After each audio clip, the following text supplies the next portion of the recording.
We need a miracle.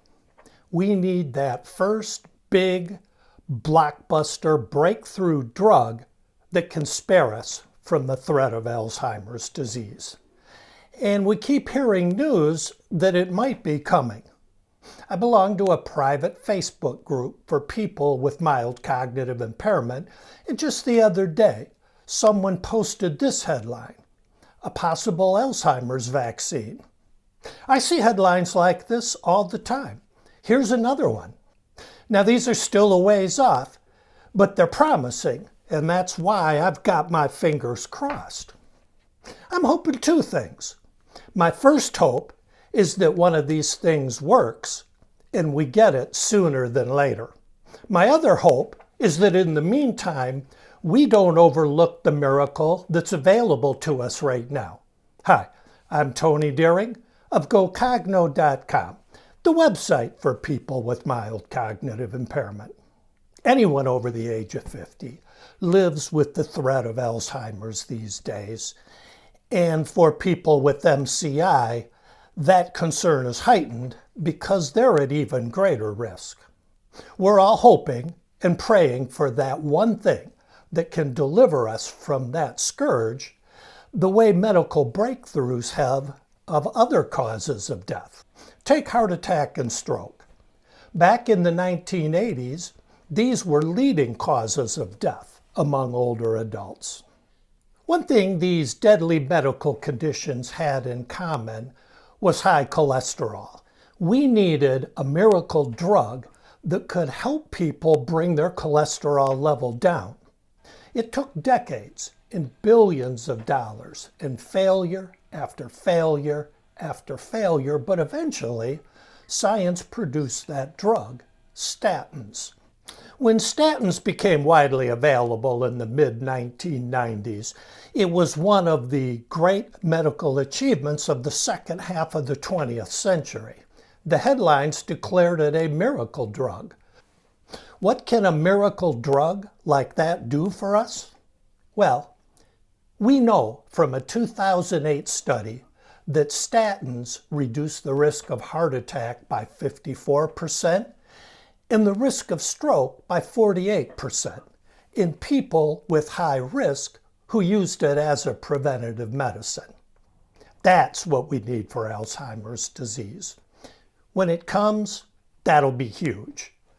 Champagne corks will be popped. There'll be parades. They'll be handing out Nobel Prizes again.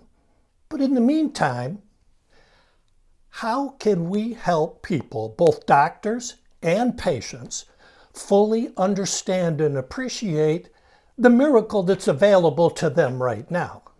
Let's look at this chart again. This is the miracle zone, that thing that reduces risk anywhere from 45 to 55%. And then let's remind ourselves what research has shown us in the past few years. Studies have shown that exercise can reduce the risk of Alzheimer's by 45%. Research has found that the MIND diet, that especially brain-healthy diet, can reduce the risk of dementia by 53%. And what about people who go all in and embrace a number of healthy habits? A study presented at the Alzheimer's Association International Conference in Los Angeles last year found that combining 5 healthy habits, regular exercise, a healthy diet, not smoking, limiting the consumption of alcohol, and engaging in cognitively stimulating activities can reduce the risk of Alzheimer's disease by 60%. The researchers said they were floored by the magnitude of that result. Heather Snyder of the Alzheimer's Association said the fact that 4 or 5 lifestyle habits put together can have that kind of benefit for your brain is incredibly powerful. Now, let's be clear. This is not the banishment of Alzheimer's disease. We need some combination of effective treatments that not only prevent Alzheimer's, but can halt and ideally even reverse the neurodegeneration in people who have it.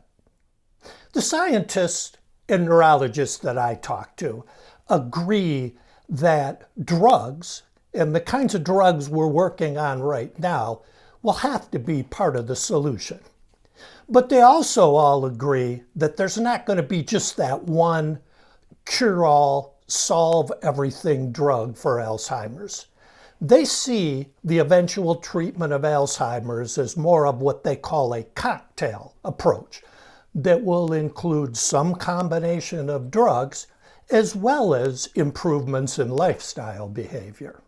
As those drugs are discovered, believe me, you will know it. There will be massive hoopla. But what about the announcement in LA last year?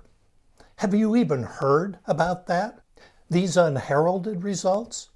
They're miracles too, and they're available to you right now. Today, don't let that be lost on you. Embrace them. Defend your brain. Thanks for joining me today. I hope to see you again next week. Until then, as always, be kind to your mind.